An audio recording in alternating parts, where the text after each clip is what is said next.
Welcome to Ready to Retire for Defined Benefit members, brought to you by Impera Education. Okay, so let's get started. We're going to review the PERS Defined Benefit Plan. We're going to talk about how your PERS benefit fits in with other parts of your retirement plan, and finally, the steps of the retirement process. It's important to be prepared for your retirement move. Are you saving enough? Are you taking advantage of your employer-sponsored savings plans? Have you contacted Social Security? Sometimes that's kind of an important piece if you're thinking about retiring. Insurance, are you age eligible for Medicare? Insurance can be quite expensive, so that this is something that's kind of important to look into. And just basically checking your overall financial wellness before retiring. It doesn't hurt to visit with a retirement plan counselor. In the defined benefit plan, when you go to retire, your benefit is based on a formula set in statute. It's three components. It's a factor based on your years of membership service, your highest average compensation, and your years of service credit. So let's break it out starting with membership service. Membership service is what we look at for vesting. So if you have 5 years of membership service, that means you're vested. Once you're vested, that means you're entitled to a lifetime benefit when age eligible. It's also what we look at for determining the factor for your retirement formula. So if you were hired before July 1st, 2011, it'll be a 1.78% factor if you have less than 25 years of membership service. It'll be a 2% factor if you have 25 years or more of membership service. If you were hired after July 1st, 2011, it'll be a 1.78% factor if you have less than 30 years of membership service. It'll be the 2% factor if you have 30 years or more of membership service. And if you were hired after July 1st, 2011, and you have more than 5 or less than 10 years of membership service, it'll be a 1.5% factor. The second part of the formula is your highest average compensation. So if you were hired before July 1st, 2011, we will use your highest consecutive 36 months of gross pay. If you were hired after July 1st, 2011, we will use your highest consecutive 60 months of gross pay. It doesn't necessarily have to be the last few months of your employment, but your career overall where you made the most money. So the last piece of the formula is service credit. Service credit is based on actual hours worked each month. It determines the amount of your monthly benefit. So for example, if you're a full-time employee, meaning 160 plus hours in a month, we'll give you a month of service credit. If you're a part-time employee, meaning less than 160 hours, we would give you proportional service credit.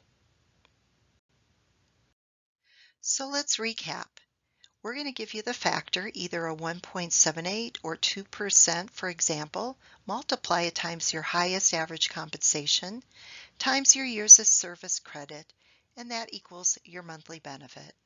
So here's an example. Jim was hired in 1996. Since he was hired before July 1st, 2011, he would receive the 2% factor since he has 25 years of membership service. We would multiply that times 3,000 since that's his highest average compensation. Then we would multiply it times the 25 years of service credit, and this would be his monthly benefit at $1,500. As a defined benefit member, if you were hired before July 1st, 2011, to be eligible for a full service retirement, you would have to fulfill one of these requirements. You could go at any age with 30 years of membership service, or age 60 with at least 5 years of membership service, or attain to age 65 before or while employed in a PERS position regardless of membership service. If you were hired after July 1st, 2011, you could go at age 65 with at least 5 years of membership service, or attained age 70 before or while employed in a PERS position regardless of membership service. There is the option to take early retirement. Be aware it is actuarially reduced. If you were hired before July 1st, 2011, you could retire at age 50 with at least 5 years of membership service, or any age under 60 with 25 years of membership service. If you were hired after July 1st, 2011, you could retire as early as age 55 with at least 5 years of membership service. In the defined benefit plan, there is the option to purchase service to enhance your retirement benefit. If you're vested with 5 years, some of the different options you can choose are the 1 for 5, where you can buy a year of service credit for every 5 years of membership service you have up to 5 years. There's the military buyback. If you were deployed, we can take a look at the dates of entry and separation, and you could purchase that. There's also federal that you could purchase or other public service. Other options for any time through your career, you can do a refund buyback. For example, if you work somewhere and you refunded your PERS contributions, you could buy that time back. Retroactive, maybe you were part-time, for example, at a university, and you didn't participate in PERS, you could purchase that back. Any other Montana public service, or absence due to illness or injury. Some of the ways to pay for that service that you might purchase, you could pay outright in a lump sum, you could do payroll deduction, or you could roll over from an eligible retirement plan. For any questions you might have or inquiries about purchase of service, contact Impera for what we call a cost statement. So you are thinking of making the move on retiring. If you are a year or more from leaving, we can provide what we call unofficial estimates to give you a better idea of what you may receive when you retire. Contact Impera 3 to 4 months prior to terminating for official estimates. That's just a really good time frame to get everything in order. And once you do receive your estimates, your retirement packet will include your option choices, a tax withholding, and a direct deposit form for your convenience. Other stops along the way. If you have sick and vacation, is that going to VEBA? Would it be worthwhile to contact your 457 rep and defer some of that payout money into your deferred comp? These are a few things that you might want to check on before you retire. Also, if you're unsure of what to hold out for federal and state tax out of your retirement, it might be a great idea to talk to a tax professional. And also, have you talked with someone from Social Security? Check out our calendar where we host Social Security webinars from time to time, and also make an appointment with somebody from Social Security. That's important.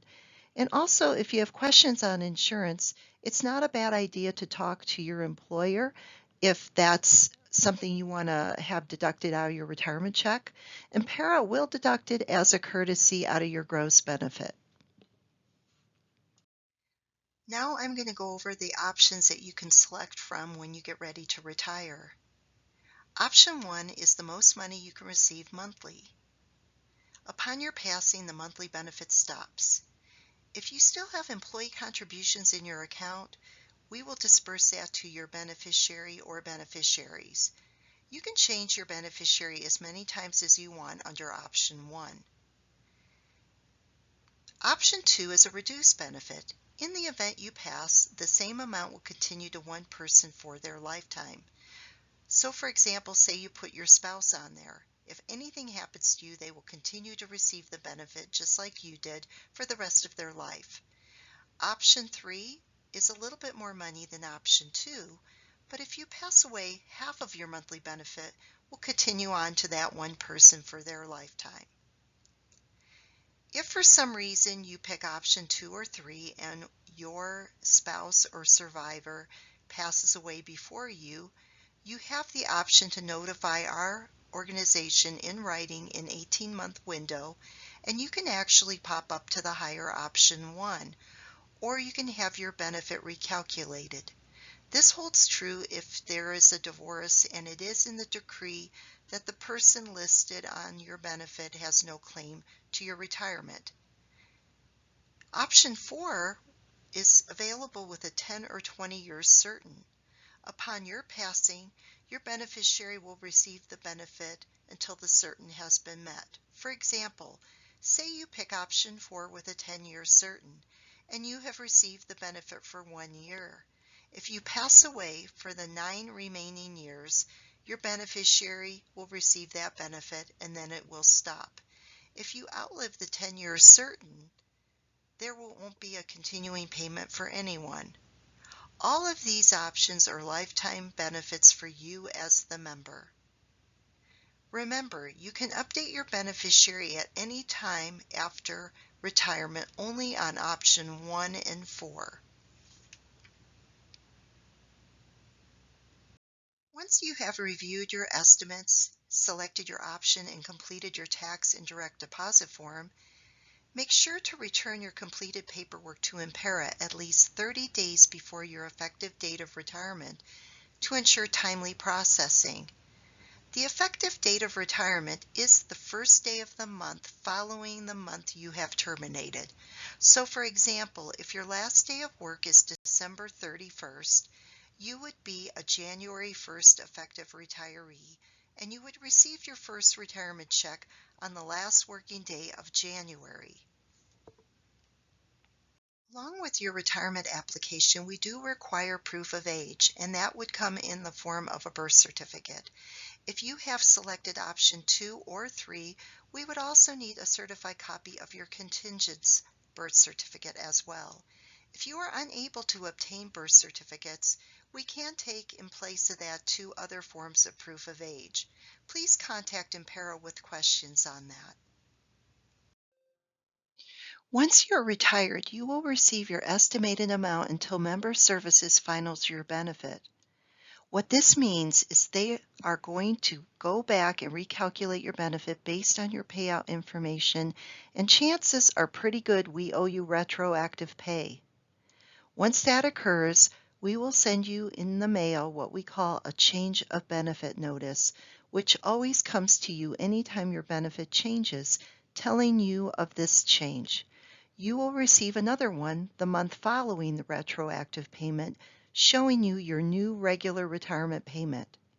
Some other things you can come to expect to receive from Impera is a 1099-R every January, which is a lot like your W-2 that you currently receive from your employer, so that you can have information for tax purposes. Also, be sure to keep your address current with us so you can receive these important notices.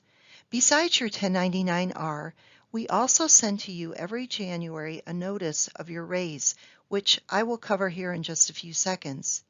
If you have any change of events, please contact us. After receiving 12 months of benefit, your monthly benefit will increase the following January. We call it the Guaranteed Annual Benefit Adjustment, or GABA. If you were hired prior to July 1st, 2007, you will receive a 3% raise. If you were hired on or after July 1st, 2007 to June 30th, 2013, it'll be a 1.5% raise. And if you were hired on or after July 1st, 2013, it will be a variable percentage per year dependent on the funded status of the system, and it is capped at 1.5%. We have members that retire in the defined benefit system that choose to go back in the same system that they retired from part-time. They are called working retirees. There are some things to be aware of if you decide to do this. First, you must have received all pay, including sick and annual leave. You also should be terminated for at least 90 days and have received 1 retirement check from Impera. And most importantly, you should not have a verbal or written agreement to return to any PERS position during that 90 days. If you would like to go back, just wait until the 90-day break to do that. A few other things to know about being a working retiree. The number of hours a retiree is allowed to work in a PERS-covered position are as follows in current statute. If you're up to age 65, you can work up to 960 hours in a calendar year. If that is exceeded, the benefit will be reduced dollar for dollar earned from employment. If you're age 65 to 70 and a half, the limit is 960 hours or an earnings limitation based on your highest average compensation, whichever is higher. And if you're age 70 and a half or older, there are no restrictions on the earnings of retired members, so you can work away. If you have any questions at all, please reach out to our call center. We have a toll-free number. It's 1-877-275-7372. Or if you're in Helena, our number is 444-3154. Our email is impera@mt.gov. Remember, you got this. Our service to you continues after you retire. We're always here for you. And don't delay, plan today. Thank you.